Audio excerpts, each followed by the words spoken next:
I've said this on everywhere I've ever been. Critics, every single one of them can eat my ass. All of them. For my whole career. Eat my whole ass. You mean nothing to me.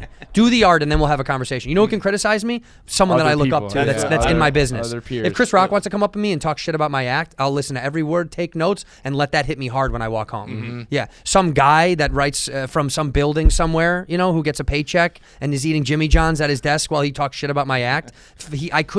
There's no fucks to give about that human being. I think that's a I think it's an important level to get to, and it's not even like a professional level. It's like a personal level. It's a life level. Yeah. Being like, okay, I don't care what random people say.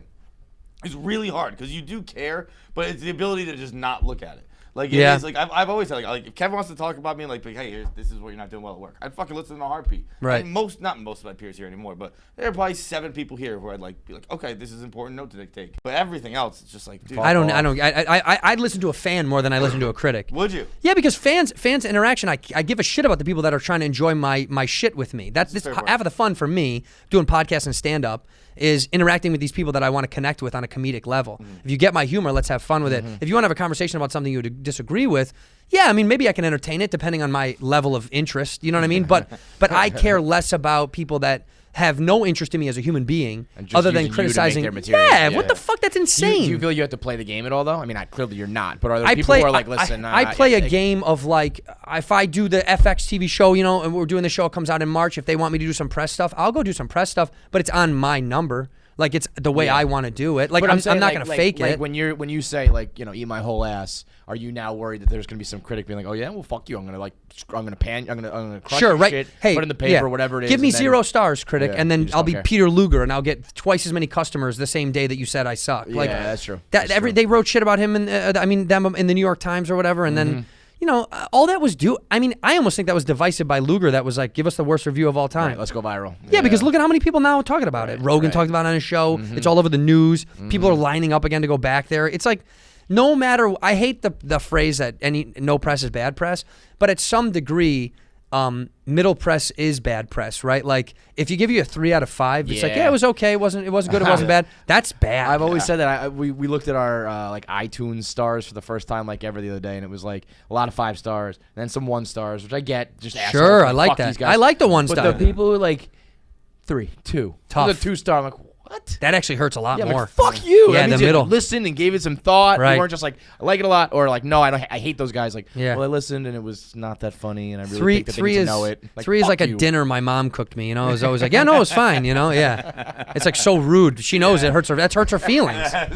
You didn't like it? No, it's fine. Yeah, no, I know. I love meatloaf. You know. Yeah. No, but when I say eat my ass to critics, like, I think critics know who I'm talking about. Like, even smart critics know. I'm talking about the guys that divisively go after people just to try to bury them because there's it makes them look good. There's that one asshole whose job, whenever there's 100% on tomatoes, he's the one guy who ruins it and shit like that. He's like, no one is that guy. And look, I'm not double backing on what I said. I'm sure a lot of these people are fine, nice, hardworking people. I get it. They're just trying to have a fucking job. But they know in their business how many people bait and use clickbait and try to fuck up someone's namesake because it's going to earn them clicks. A friend of mine is going through some nonsense that I don't want to divulge, but like, he's going through some legal nonsense with his family, and the newspaper's writing awful shit about his family, and a lot of it's just not true. Yeah, but how could you curb that when how could you beat them at the game that they love to play? Like, that's they're the best at it. They run it. They own it. Yeah, they're the best at it. So it's a lose-lose with most journalistic either critics or, you know, these opinion pieces on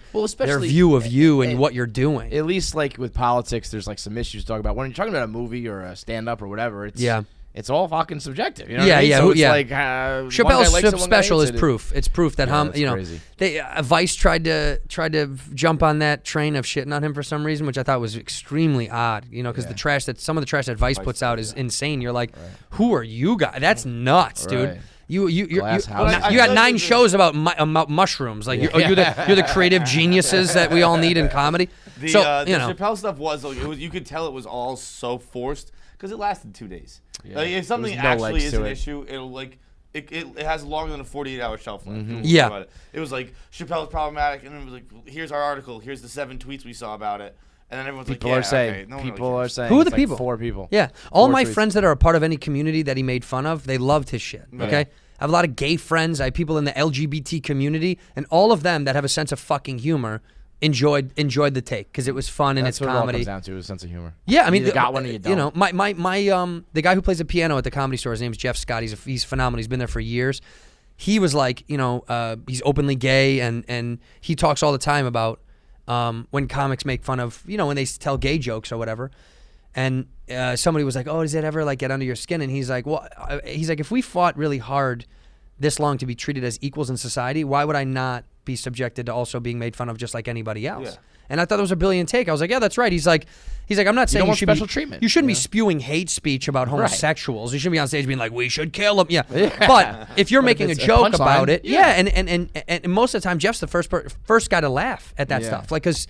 He's like, yeah, this is what we want it to be normalized. If you wanted it to be normalized in society, anything, why can't we all joke about it? We joke about everything else. Right. We joke about everybody else. Be funny. Funny trumps all. Yeah, funny's fun. If it's not funny, you have to also let it go. That was my favorite part of the Chappelle stuff, of the Chappelle special. At the end, when he does like the Q&A type thing. Oh yeah. He was telling a story about the transvestite in Chicago, and it was like. I've read an article about you normalizing hate speech because of your jokes. Like, why don't they say you normalize not transphobia, but be transvestites because of your comedy and making fun of us like that? And Chappelle was like, wow, I didn't think about it like that. And it is the best way to normalize something, be it homosexuality, is fucking just making jokes about it. Well, it has to be without ill will. Yeah, it has to be without ill will because you can always tell when someone has. I was thinking about somebody in particular, but you can always tell when somebody has material that say their name. No, I don't need to associate with the person, but you can always tell when someone's doing that on purpose, when they're being a troll and there is kind of some evil behind it. You know what I mean? Yeah. If Ann Coulter says stuff because she's a troll, but I think she means a lot of it. Like, right. You know what I mean? Yeah. Like when she says that stuff, that in your heart. The Westboro Baptist Church means every single second. That ain't a joke. Right. There is no subversiveness to it. Right. So like you can always tell even if they're making like coy stances that they think are clever or cutesy. Nah, they're really being assholes. Yeah. There's a massive difference, and it's so obvious that if you don't see it, we don't need you around anymore. Yeah, if you jump off a can't roof, see that, right? If you don't know when yourself. someone's being honest and honest or making an obvious joke, if you can't tell the difference, then comedy is definitely not your shit. Take up anything else. You know what I mean?